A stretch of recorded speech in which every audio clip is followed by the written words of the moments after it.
Hi guys, Darth Deuce here with another Marvel Legends action figure review. And today I have some figures from the new X-Men Apocalypse BAF wave. And the first one we're going to take a look at is Marvel's Gladiator. I actually plan to get the whole wave. I only found a few of them at Toys R Us today. I found Gladiator, Multiman, and Wolverine, which I'll be reviewing right now. I have the rest of the figures on pre-order, which still haven't shipped yet as of this video. So hopefully they'll ship soon. But yeah, so I probably won't be covering the BAF right away because I gotta wait for those other figures to come in, obviously. But we'll take a look at these ones right now. So here's Gladiator, which was, the wave was pretty solid, but this is definitely like my least wanted figure of the wave. Definitely only really picked this guy up for the BAF piece. But yeah, maybe he'll be cooler than I think he'll be. But yeah, we got Marvel's Gladiator, X-Men logo on the top, Marvel's Apocalypse, the Build-A-Figure, figure neatly displayed in the packaging. Image of Gladiator on the side, it's the same on the other side.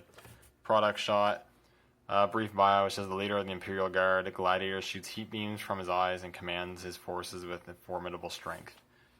And here's all the other figures of the wave. Here's the Apocalypse BAF. You need every figure to build the Apocalypse BAF. There's the Wolverine, which I'll be reviewing soon. Magneto, which is my most wanted of the wave. Gladiator, Sabretooth, Storm, Multiple Man, and Psylocke. I'm waiting on Magneto, Sabretooth, Storm, and Psylocke. So yeah, that's pretty much it for the packaging. So let's crack this guy open and take a closer look at him. Alright, now I got Gladiator out of the packaging. And it's a cool figure. I can't say it's not a terrible figure by any means. But it's a character I'm really not familiar with at all. It's not, and he doesn't have a whole lot going for him, I guess, because he doesn't come with any accessories aside from the BAF piece. And it's also just not a new figure. This is literally just a repaint of an SDCC figure from a few years back, which is good for people who wanted this character and couldn't get the SDCC. So that's really good. And at the same time, he's also a repaint, so it doesn't mean he's a carbon copy of that SDCC figure. But like I said, you need to, I think, be really familiar with the character, be a fan of the character to really, I guess, be excited for this figure, I suppose. I'll just give you a really quick look at the BAFI series, the Head to Apocalypse. Again, like I said, we'll get a closer look at this at some point, hopefully sooner rather than later, but I can't guarantee that. There's that, and it looks really cool. But let's get on the Gladiator. So like I said, he's a repack, so there's not a whole lot going on in that regard. Or he's a repaint, sorry. He does use the Hyperion body mold, which I think is fine for this figure. He's as it looks like on the art of the box, a more bigger type of character. And from the little bit of research that I've done, and just from what the packaging says, he seems to have sort of the power set similar to that of Superman. So that's interesting, I suppose. But looking at him, one of the more interesting things is the head sculpt. And the head sculpt looks really good. So I do like that. I like the purple skin. It's a nice shade of purple that I really like. It's got the pointed ears and the short hair with then the mohawk in the middle, and you got like this blue paint in the black to give it some more detail, which is cool. He's got a stern sort of look on him. He's got these nicely sculpted and painted eyebrows. The whited out eyes look good. It's not too bad at all. I like the cape he has as well. It's got this big collar, as you can see. It's a pretty pliable plastic as well. It's got this collar, big collar, looks cool. And you got the clasp, which is painted in gold.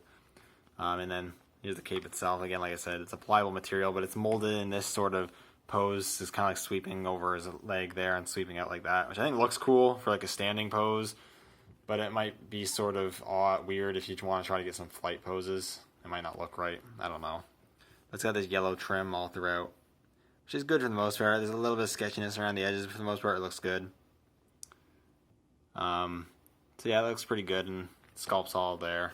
And like I said, the rest of it's the Hyperion body mold, but the muscle detail obviously is sculpted pretty well. Like I said, this body I think works. It's got a little emblem there, which looks good. It's nicely applied. There's a little bit of nicks in the paint here and there, but it's not too bad. Now the blues and the reds look good together. It's got some fists. Got a painted on belt. It would have been nice if that was sculpted, but I don't really care, honestly. You got the paint here. One thing I am noticing is that the blue on the hip joint part of the leg is actually darker than the blue right there, so that's a little annoying. And then the rest of the legs are just red. Like, there's really not much to talk about. What I will say is cool that the cape looks good, and the bright colors definitely make him pop out on the shelf for sure. Amid all the other characters that have a lot of more muted colors. So I do like that aspect of him. In terms of articulation, he has a ball joint. Oh, I mean Hyperion body mold, if you know what you're getting to. But he has a ball joint in the head, which is actually pretty interesting because it gets a lot of pivot, a lot of up motion, a lot of down motion. So that is really good. He has ball hinges, shoulder move good, swivels at the bicep, double hinges in the elbows, hinges at the wrists, ab crunch, which moves good. It's not like screwed or loose like on a lot of figures. Swivel at the waist, ball hinges at the hips, which spread really well. Swivel cuts at the thighs, double hinges at the knees. Swivel cut at the boot, or calf, sorry, and hinges at the ankles with rocker joints. So he has good articulation, and one thing I'll also say, aside from the some of the paint errors, which are slight and minor for the most part, he's a really actually just solid figure in the sense that all of his joints are nice and tight, but they're also not super tight that you think you're going to break them. They're nice and solid. The paint's good, and it doesn't feel cheap, which is a good thing for figures, obviously. I do wish he would have came with some accessories, even just some interchangeable hands. Like, all he has these punching hands. It would have been nice to have included some other hands to make this figure a little more interesting, I suppose, rather than just being a repaint. But at the same time, if this is what they needed to do to give the budget to other figures in the wave, then I'm okay with it at the end of the day.